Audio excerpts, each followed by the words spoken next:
Quelle solution à la crise sécuritaire qui secoue le nord du pays? Dans la quête de réponse, le président de l'Assemblée nationale et sa délégation poursuivent leur tournée.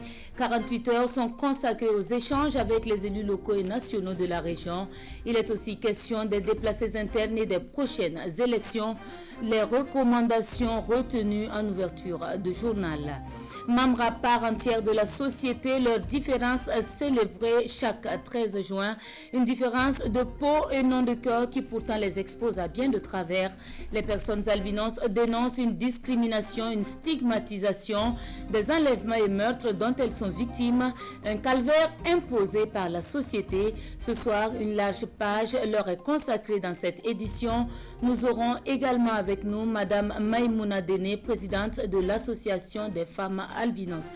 Bonsoir Madame Déné. Oui, bonsoir. Producteurs agricoles, ils sont contraints de quitter les champs pour figurer au registre des déplacés internes. Ils sont du Bourzanga et de Zimtenga. L'insécurité et la mévente liée au Covid-19 y sont pour beaucoup. Leurs conséquences sont ressenties de plein fouet. Arrêt ce soir sur le phénomène dans ce journal. Objets anciens à forte représentation sociale, les statues et statuettes très présentes dans la zone du sud-ouest, des œuvres expression d'une réalité des populations très attachées à leur tradition. La symbolique de la statue en pays lobby est expliquée dans le dossier du jour. Et ce sont là les titres de votre 20h. Madame, monsieur, bonsoir et merci de nous suivre. Après l'est du pays, le cap est mis sur le nord pour le président de l'Assemblée et sa délégation. Il s'agit là de cette tournée entreprise dans les zones les plus exposées à l'insécurité. Des séjours marqués par des échanges avec les forces vives des régions, les élus locaux et nationaux et des visites aux populations déplacées internes. Des recommandations sont prises après 2 jours de travaux. Détail dans ce reportage de Irénée Kaboré et Alidou Alain Sawadogo. Alassane Bala Sakandé face aux élus de la région du Nord. Au terme d'une concertation de 48 heures entre élus locaux et nationaux, le président de l'Assemblée nationale rassure que la victoire sur l'insécurité au Burkina passe impérativement par la fédération des forces des différentes entités sociales du pays. Nous ne devons pas tous croiser les bras attendant tout de l'État, attendant tout du président Kaboré et de son gouvernement. Nous devons faire en sorte. Nous devons nous poser la question de savoir, moi en tant que Burkinabé, qu'est-ce que j'ai fait pour mon pays en attendant que le gouvernement fasse quelque chose. Quand on dit l'État, mais l'État c'est nous tous. Donc il y a certaines recommandations que même des fils du Nord, de la région du Nord, peuvent aider à réaliser. La contribution de la 7e législature à la lutte contre le terrorisme, les élections du 22 novembre dans un contexte d'insécurité, et les efforts du gouvernement dans la prise en charge des déplacés internes sont les principaux thèmes qui ont fait le menu des communications. À l'issue de ces communications, les participants font des recommandations. Il s'agit entre autres de doter en tout cas les forces de défense et de sécurité des moyens conséquents et également de voir les modalités de recrutement des volontaires, leur fonctionnement, leurs missions et également au niveau des déplacés de voir comment vraiment on peut vraiment gérer cette crise-là de telle sorte que tous les déplacés puissent bénéficier de l'aide. Au Nord, le président de l'Assemblée nationale a marqué sa solidarité aux déplacés internes. 100 tonnes de vivres leur ont été remises par Alassane Bala Sakandé. Dans cette série de rencontres, les leaders coutumiers et religieux ne sont pas en reste. C'est un appel à œuvrer à la paix et à la cohésion sociale qui leur est adressé par le président de l'Assemblée nationale. Nous restons avec Irénée Kaboré et cette fois-ci avec Karim Bikenga. Le président de l'Assemblée nationale, Shenaba Kiba, roi du Yatenga, Bala Alassane Sakandé en tournée dans la région du Nord, vient rendre une visite de courtoisie aux garants de la tradition. Il était en tout cas normal que nous venions lui dire bonjour, souhaiter, solliciter ses bénédictions et son accompagnement afin que les rencontres que nous voulons tenir au niveau du Yatenga ici à Ouayuga puissent se tenir dans de bonnes conditions. Il nous a prodigué des conseils et c'est ce que nous attendons d'ailleurs des anciens et nous attendons des garants de nos coutumes et de nos traditions. Après cette visite, s'ouvrent les audiences depuis son pied-à-terre de Ouayuga. Le groupe des leaders religieux est le premier à être reçu. Parmi les sujets évoqués, la contribution des responsables religieux à la cohésion sociale.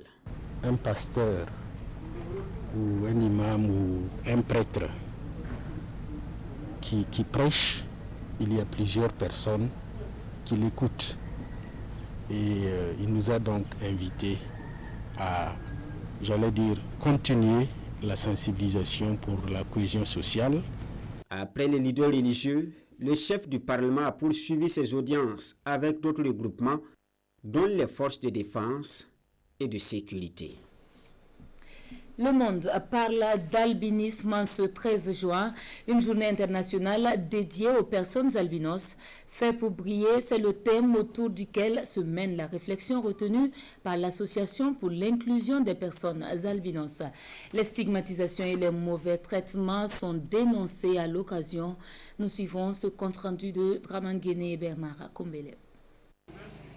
Pour limiter les grands rassemblements imposés par le Covid-19, Fabéré et ses hommes ont choisi le canal de la conférence de presse pour célébrer la journée internationale de sensibilisation à l'albinisme. Cancer de la peau, cécité sont des maladies qui frappent les albinos dans leur grande majorité. Comme si cela ne suffisait pas, la société leur réserve très souvent l'enfer. Meurtres, enlèvements, stigmatisation sont monnaie courante. Les albinos veulent enterrer les tares de la société. Des familles qui sont réticentes, qui refusent que leur fils ou leur fille forment un couple avec une personne atteinte d'albinisme parce qu'ils vont avoir des enfants albinos, ou bien parce que c'est des génies, parce que... Donc il y a toutes ces considérations auxquelles nous sommes confrontés et qui, sincèrement, handicapent sérieusement l'inclusion des personnes atteintes d'albinisme. Il y a une femme qui m'a dit de chercher une fille pour travailler dans le restaurant. Quand j'ai envoyé la fille, il dit qu'il a vu la fille là, que bon, ça la plaît, mais de revenir demain. Quand je suis allé, que je suis venu avec la fille, de venir non seul. Quand je suis allé, que donc dans tout doucement là, je n'ai pas pu chercher, je n'ai pas pu avoir une fille, si ce n'est pas une albinos. À cette commémoration, le président de l'association burkinabé pour l'inclusion des personnes albinos lance un appel. L'appel à tous les albinos de prouver le contraire à la société en se distinguant dans le travail. Que ce soit du point de vue éducation, du point de vue inclusion sociale dans la communauté, ces personnes atteintes d'albinisme au sein de leurs associations doivent se faire une place au soleil par le travail, par l'éducation, par toutes les relations liées à la vie de la société. Fait pour briller, c'est le thème de cette 6e journée internationale de sensibilisation à l'albinisme. Une journée de plus pour oublier les horreurs du passé. 155 albinos tués dans 25 pays à travers le monde en 1998. Et dans cette tranche spécifique, il y a les femmes réunies au sein de l'AFAB, l'association des femmes albinos du Burkina. Au moyen d'une conférence publique, elle touche du doigt cette autre réalité, la résilience des personnes albinos face à la récurrence du cancer de la peau. Comment donc intensifier la lutte? La réponse dans ces échanges résumés par Paul-David Bambara et Amandine Lalsaga. Une conférence publique pour marquer la journée internationale de l'albinisme. L'Association des femmes albinos du Burkina, AFAB, sensibilise et interpelle sur la stigmatisation des albinos. Une initiative saluée par la ministre en charge de l'action humanitaire. Il était bon en tant qu'autorité, nous attirons l'attention de la communauté sur cette cible. Dire que quand on parle de personnes handicapées, le plus souvent on voit le handicap visuel, on voit le handicap moteur, on voit le handicap auditif et tout, mais on oublie cette cible qui, elle aussi, à cause de la stigmatisation, se cache. Donc il était bon que nous venions aujourd'hui leur dire, il ne faut plus vous cacher, il faut affronter le monde comme tout le monde et surtout travailler à connaître son handicap pour relever le défi. Né pour briller, c'est le thème retenu cette année pour la commémoration internationale. Au Burkina, la FAB réfléchit plutôt sur la résilience des personnes albinos dans un contexte de récurrence du cancer de la peau. comment intensifier la lutte. Nous sommes dans un pays fortement ensoleillé. Alors, compte tenu de ça, on a vraiment eu besoin de ce thème, non seulement pour sensibiliser les personnes atteintes d'albinisme elles-mêmes, et aussi informer et sensibiliser la population aussi par rapport à ce qui concerne les personnes albinos et à l'exposition au soleil, qui est la cause des cancers des peau. La journée de l'albinisme est célébrée ici concomitamment avec la semaine de l'albinos dénommée Albi Week. L'activité est à sa 2e édition et elle est soutenue par la fondation Slamazone. Un cancer causé justement par l'absence de mélanine, exposant la peau des personnes albinos aux rayons du soleil, d'où la recommandation dermatologique d'une protection solaire et d'une consultation régulière. Ce soir, nous sommes allés à la rencontre de personnes atteintes d'albinisme et qui ont souffert du cancer.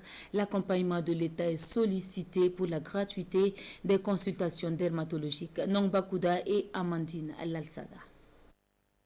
Cette cicatrice, Alassane Bari l'apportera tout le reste de sa vie. C'est l'une des séquelles d'un cancer qu'il a vaincu, celui de la peau. Les premiers symptômes remontent à 10 ans. J'ai constaté qu'il y avait une boule au niveau du lobe frontal, ici. Bon, pour moi, c'était un bouton qui allait passer. Bon, quelques mois après, j'ai constaté que le bouton était là. Il a commencé encore à se développer. Donc, c'est comme ça que, bon, finalement, on a fait l'intervention. La survenue du cancer de la peau est le risque majeur de santé que courent les personnes atteintes de l'albinisme. Roukiata Déné, mère de 2 enfants, a failli perdre son œil. C'est au niveau de l'œil ici. Ça a commencé genre le bouton, un peu, ça gratte. À un moment donné, ça a commencé à saigner. Après, je suis allée faire consultation en dermatologie. On m'a envoyé en ORL. Pour la première fois, j'ai fait l'intervention. Ça n'a pas réussi. À un moment donné, ça chutait encore, ça a commencé à saigner. Je suis repartie encore. C'est là maintenant, ils ont fait vraie intervention là maintenant. Dépistée à temps, Roukiata Déné a eu plus de chance. Selon ce témoignage qui fait froid au dos, une veuve de 28 ans albinos est condamnée par le cancer. Son nez est carrément parti, elle n'a même plus de nez. Une partie de un nez est parti. Et les lèvres aussi en haut étaient tous touchées. Les tumeurs surviennent généralement chez les patients jeunes entre 25 et 35 ans qui, soit n'ont pas accès aux soins médicaux, soit contraints de s'exposer au soleil à la recherche du pain quotidien. Du fait que les albinos soit ne disposent pas de mélanine, soit ils ont de la mélanine en quantité, en très faible quantité, ou de qualité médiocre, sont exposés à ces rayons ultraviolets A et ultraviolets B qui sont cancérigènes. Il ne faut pas s'exposer au soleil. Et il faut porter aussi des habits longs et des habits sombres. Il faut des habits aussi à mailles serrées parce que pour limiter la pénétration des rayons ultraviolets. Dr Tapsoba invite donc les personnes atteintes de l'albinisme à fréquenter régulièrement les dermatologues au moins 2 fois l'année. Cependant, ces consultations ne sont pas à la portée de tous. Tu vois, tu n'as pas 2000 francs pour aller te consulter, n'en parle pas payer des ordonnances. C'est ça qui fait que d'autres aussi, ça soit pour payer des pharmacies par terre et puis faire. En dermatologie et en ophtalmologie, que les consultations là soient gratuites.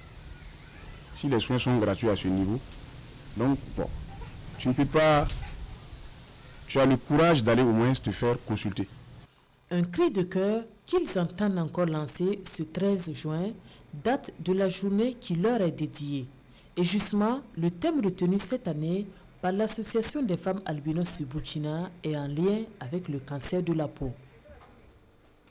Et pour parler de cette journée internationale, nous recevons Madame Maïmouna Déné, présidente de la FAB, l'association des femmes albinos du Burkina. Une fois de plus, bonsoir Madame Déné. Et bonsoir. Alors on vient de l'entendre dans ce reportage, le cancer est un véritable problème au sein de la communauté albinos et le médecin recommande justement un certain nombre de mesures, le port d'habits longs, éviter de s'exposer au soleil, des lunettes, des chapeaux et évidemment des huiles solaires et des consultations.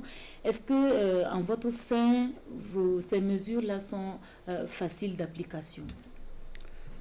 Ok, on ne peut pas dire vraiment que toutes ces mesures sont faciles d'application, parce que certaines le sont, mais certaines restent encore difficiles. Voilà, c'est pour dire qu'au Burkina Faso, ici, les personnes atteintes d'albinisme, beaucoup ont rencontré tellement de difficultés qui font qu'ils sont réservés. Donc, c'est l'une des raisons qui font qu'il y a très peu de personnes albinos qui fréquentent les dermatologues, malgré vraiment qu'il y a cette possibilité d'accompagnement. Donc, voilà pourquoi nous sollicitons à ce niveau une possibilité de rapprocher vraiment les consultations dermatologiques aux membres. Voilà. Donc, l'autre chose aussi, c'est que alors, en matière vestimentaire, là, c'est plus facile. Mais pour les crèmes solaires, c'est des produits qui coûtent extrêmement cher. Et la plupart des personnes atteintes d'albinisme n'ont pas vraiment une activité les permettant vraiment d'avoir ces produits qui peuvent vraiment les aider pour la protection. Et vous menez des activités qui vous exposent aux rayons solaires?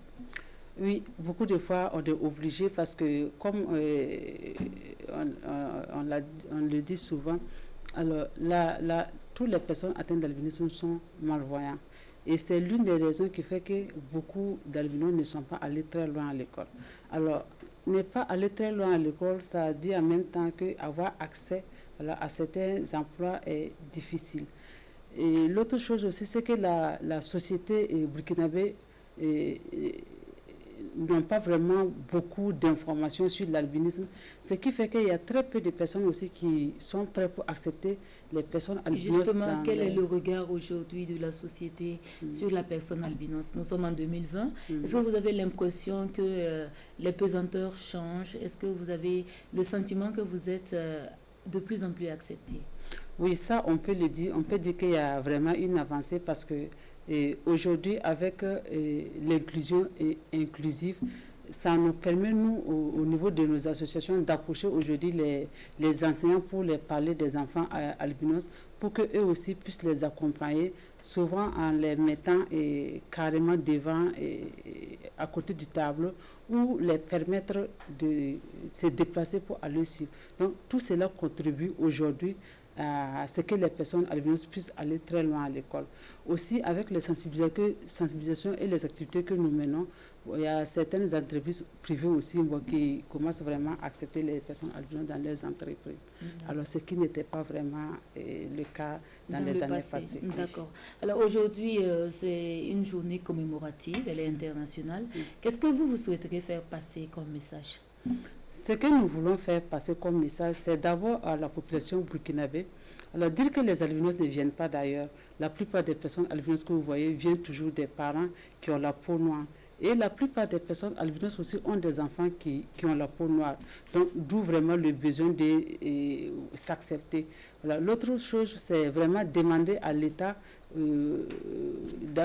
d'avoir un regard aussi sur la situation des personnes albinos au Burkina ici, qui rencontrent vraiment beaucoup de difficultés. Bien vrai qu'ils sont pris en compte dans le même programme que les personnes handicapées en général, mais il reste tout de même que les personnes albinos ne sont pas prises encore dans leur spécificité. Et ça, nous interpellons l'État. Les décideurs politiques. Oui. D'accord. Alors, dernière question, Madame Déné, pourquoi une association de femmes albinos quand on sait qu'en votre sein, il y a aussi des hommes? Est-ce que vos intérêts ne sont pas suffisamment défendus au sein de l'ABIPA? C'est ça, c'est bien cela, Association pour l'inclusion des personnes albinos. Alors, ce n'est pas que les intérêts ne sont pas défendus au sein de l'ABIPA, puisque l'ABIPA défend les intérêts des personnes albinos en général. Voilà. Mais nous, au niveau de la FAB, nous menons le même combat. des intérêts des personnes albinos en général, mais nous avons vraiment un regard particulier sur la situation de la femme, c'est-à-dire la maman de l'enfant albinos qui la plupart vraiment rencontre beaucoup de difficultés et dans certaines familles où on n'a pas vraiment connaissance sur l'albinisme, et aussi les femmes albinos qui subissent beaucoup de situations aussi par rapport à leur situation de femmes. Voilà pourquoi nous nous sommes retrouvés entre femmes pour pouvoir vraiment chercher des solutions par rapport à certaines situations qu'on ne peut vraiment pas résoudre. D'accord. Alors, merci bien, Madame Déné, d'être venue sur ce plateau. Je rappelle que vous êtes la présidente de l'Association des femmes albinos du Burkina. Parlons politique à présent avec le nouvel entrant dans l'arène ce 13 juin. Le parti Vision Burkina annonce déjà des couleurs avec son leader, Do Pascal Sessouma. Journaliste de profession, il sera candidat à la présidentielle du 22 novembre. L'investiture se fera en juillet prochain à Bobo-Dioulasso. Souleymane Sanou et Maxime Zongo. Créé le 3 janvier 2020, Vision Burkina, parti pacifiste selon ses fondateurs, a été reconnu le 17 avril dernier. Cette nouvelle formation politique a choisi ce samedi 13 juin pour sa rentrée politique. Une occasion pour décliner son programme, mais aussi présenter au public ses premiers responsables. Do Pascal Sessouma est le président de ce nouveau parti. Pour lui, cet engagement est motivé par la nécessité d'opérer une rupture totale afin de donner la chance au Burkina de sortir de l'impasse. Il y a 7 engagements que nous avons pris. On va démilitariser et indemniser les militaires. Nous allons procéder à la rotation du pouvoir par zone géographique du Burkina Faso. Certains Burkinabés ont le sentiment d'être des exclus. Nous allons faire en sorte que chaque Burkinabé ait le sentiment de compter. Si le pouvoir est au centre aujourd'hui, dans 10 ans, il faut qu'on sache que ça va aller à l'ouest ou à l'est, ou au nord ou au sud. Nous avons dit que nous allons procéder à la rotation du siège du gouvernement, la justice. Mais oui, il faut la réformer. Pour Vision Burkina, la Constitution doit être respectée. Par conséquent, il n'est pas question de reporter les élections. Le débat actuel n'a pas sa raison d'être. Que dit la Constitution ? Nous sommes respectueux de la Constitution. Nous allons la respecter. Les élections auront lieu en novembre et elles auront lieu en novembre. Point barre. Dans la foulée, le parti a désigné son candidat à l'élection présidentielle du 22 novembre prochain. Et c'est Do Pascal Sessouma, son président, qui défendra les couleurs du parti. Son investiture est annoncée pour le mois prochain à Bobo-Dioulasso. Ils sont fortement sollicités à l'approche de ces échéances. Ce sont les jeunes membres ou non des organisations de la société civile. Il est donc important pour eux de comprendre la portée de l'engagement citoyen et de l'engagement politique. Entre ces deux notions, existe-t-il d'ailleurs une frontière étanche? Pour répondre à ces interrogations, ils ont été invités à une conférence publique. Elle s'est tenue à l'université Joseph Kizerbo à l'initiative de l'association Citoyens du Renouveau. Nous en apprenons davantage avec Jean-Eudes Bayala et Caroline Ouaré. La boutade sur le ton de la parenté à plaisanterie campe le décor de la conférence publique. Une conférence qui tiendra lieu de formation pour les plus jeunes. Engagement citoyen et engagement politique. La frontière est-elle étanche? Les panélistes, triés sur le volet pour leur parcours respectif, donneront le contenu à l'interrogation. Le mouvement citoyen du renouveau, initiateur de la conférence, inscrit l'activité au compte de la contribution à l'édification de la nation. Le mouvement associatif citoyen du renouveau s'est engagé depuis sa création à faire en sorte que des idées qui permettent donc de contribuer à installer durablement le renouveau puissent en tout cas éclore et trouver un écho auprès de la jeunesse ou auprès de tous ceux qui souhaitent contribuer au développement harmonieux endogène de notre pays. Et nous avons choisi comme mot d'action les formations, les labos citoyens, les études et bien entendu donc développer des projets sur le terrain, des projets de solidarité, des projets qui permettent à toutes les couches donc d'apporter leur contribution au développement de notre pays. D'une génération à une autre, le souci de participer à l'effort de construction de citoyens modèles est partagé. Du haut du parcours politique et associatif que le Burkina le reconnaît, l'appel du professeur Jean-Marc Palme est à l'engagement des plus jeunes. Le thème est vraiment important, c'est-à-dire engagement politique, engagement citoyen. Est-ce qu'il y a une muraille de Chine entre les deux? Donc, ce que j'ai dit un peu dans mon introduction, c'est qu'en fait, il y a une base commune entre engagement politique, engagement citoyen. C'est parce qu'on a des idéaux à défendre. C'est parce qu'on a un projet de société qu'on s'engage, que ce soit de manière citoyenne ou sur le plan politique. Donc, en réalité, les deux se rejoignent. En l'espace d'une année d'existence, le mouvement du renouveau citoyen compte nombre d'activités de la nature de cette conférence publique. Des activités s'inscrivant dans l'ordre de l'incitation à la participation citoyenne. Les prochaines élections au menu d'une session du Bureau politique national de l'Alliance des jeunes pour l'indépendance de la République. Une rencontre qui s'est soldée par des conclusions présentées à la presse. Les détails avec Daouda Ouattara et Marguerite Douaniou. Le parti de l'Alliance des jeunes pour l'indépendance et la République s'engage à prendre part massivement aux prochaines élections législatives, présidentielles et municipales au Burkina Faso. Les responsables de l'AGIR venus des différentes localités du pays se sont réunis en session du Bureau politique national ce matin à Ouagadougou. Une rencontre qui permet de prendre plusieurs engagements pour les échéances électorales à venir. Le parti s'est engagé également dans un esprit d'ouverture à lancer des appels à candidature dans les semaines qui viennent pour permettre aux jeunes ou aux femmes qui sont soucieux de l'avenir du Burkina Faso, désireux d'apporter leur contribution dans la gestion des affaires, de pouvoir donc faire acte de candidature pour rejoindre de façon massive les listes du parti et être ceux-là qui vont constituer le personnel politique burkinabé pour les années à venir. Et sur la question de savoir si Adama Kanazoé, président de l'AGIR, sera candidat à la présidentielle de 2020, la réponse est catégorique. Adama Kanazoé n'est pas candidat à l'élection présidentielle de 2020. Adama Kanazoé soutiendra le candidat que la majorité présidentielle va choisir. Adama Kanazoé ne peut pas dévancer Liwanda Lo. Adama Kanazoé ne peut pas être plus royaliste que le roi. Et c'est dans cet esprit d'ouverture que le président du parti s'est engagé à promouvoir la candidature des jeunes aux législatives et aux municipales. Il lance par ailleurs un appel aux jeunes et aux femmes à faire acte de candidature pour changer le visage du Parlement burkinabé.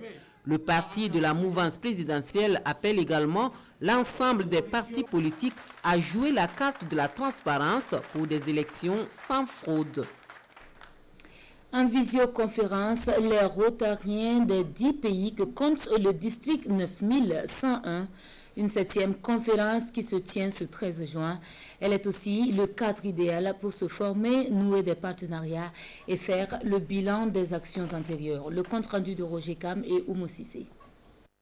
Le Rotary connecte le monde.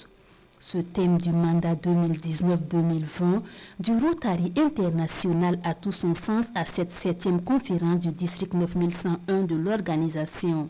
Situation sanitaire oblige, cette rencontre annuelle se tient avec un effectif très réduit en présentiel et en visioconférence pour les autres Rotariens des 10 pays que compte le district 9101 et leurs amis. La survenue de la COVID-19 a certes modifié nos agendas et nos prévisions, mais elle a corrélativement été pour nous l'occasion de démontrer la capacité d'adaptation du Rotary.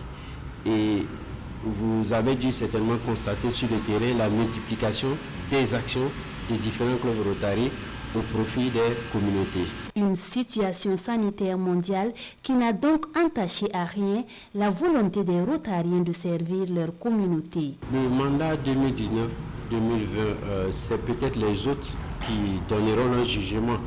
Mais moi, en tant que gouverneur, au regard des résultats constatés, je peux dire que ce mandat, il est bon. Motif de satisfaction également pour Thomas Sommet, l'accroissement des effectifs des clubs avec la création de 7 nouveaux clubs et l'augmentation des performances. Dans un autre registre, le projet régional d'appui au pastoralisme au Sahel travaille à résoudre le problème d'employabilité des jeunes. Ces derniers, une trentaine, ont reçu des kits d'installation. Tous de la région de l'Est, ils ont bénéficié aussi de formations en entrepreneuriat dans les métiers de leur choix. La remise des kits ce 12 juin avec Presley Kemtoré et Aruna Marie. Sans ressources, la volonté seule ne suffit pas pour monter son entreprise. Le projet régional d'appui au pastoralisme au Sahel, PRAPS, décide donc de déployer son échelle à travers une remise de kits d'installation à 29 jeunes de l'Est afin de leur permettre de surmonter les difficultés. Dans le cadre de la mise en œuvre du projet, nous avons une composante qui est préoccupée par le relèvement des populations en cas de crise. Donc dans ce cadre, dans le milieu agro-pastoral, nous avons donc des jeunes que nous identifions pour pouvoir les accompagner, pour bénéficier de formations professionnalisantes et de leur équipement afin qu'ils puissent s'installer. Porteurs de projets d'entreprise, ces jeunes sont tous bénéficiaires de formations au choix en soudure, saponification, restauration, plomberie, menuiserie, bois et mécanique. Moi j'ai fait la mécanique. J'ai fait la formation dans la commune de Batibourou. La formation s'est déroulée pendant 9 mois. On nous a appris comment faire si une moto tombe en pente, comment on va faire pour dépanner la moto, pour que ça va nous faciliter. Ça va m'aider à gérer moi-même et gérer bien ma famille. Ces 29 jeunes entrepreneurs constituent la dernière vague des 82 bénéficiaires de la région de l'Est. Le coût global de leur formation et de leur installation s'élève à 80 millions de francs CFA selon la coordinatrice nationale du PRAPS. Le centre hospitalier pédiatrique Charles de Gaulle bénéficiaire également de matériel médico-technique. Le don du Fonds burkinabé de développement économique est destiné au service d'ophtalmologie. Il est estimé à 16 millions de francs CFA. Souleymane Sanou et Oumou Sissé. Le service d'ophtalmologie du centre hospitalier universitaire pédiatrique Charles de Gaulle bénéficiaire de matériel médico-technique. Du matériel qui permettra une meilleure prise en charge des maladies de l'œil des jeunes patients de l'hôpital. Le don est du Fonds burkinabé de développement économique et social.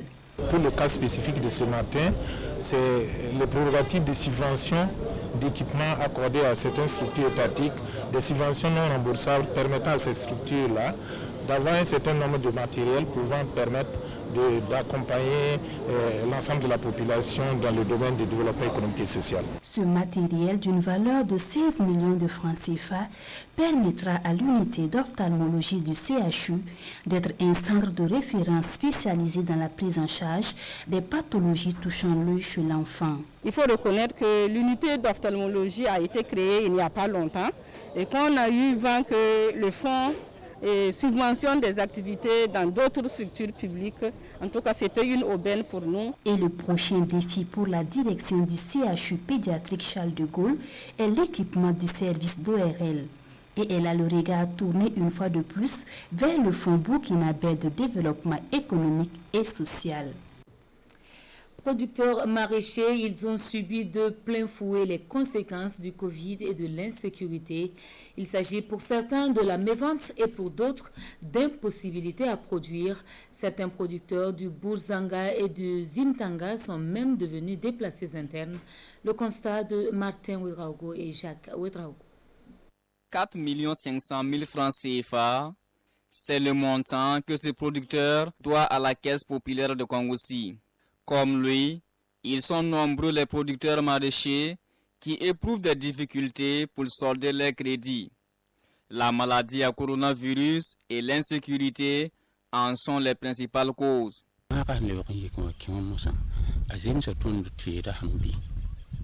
L'avènement de la maladie à coronavirus nous a beaucoup causé des problèmes. Les femmes qui venaient payer nos produits n'ont pas pu effectuer les déplacements à cause de la quarantaine. On a eu d'énormes pertes en cette période.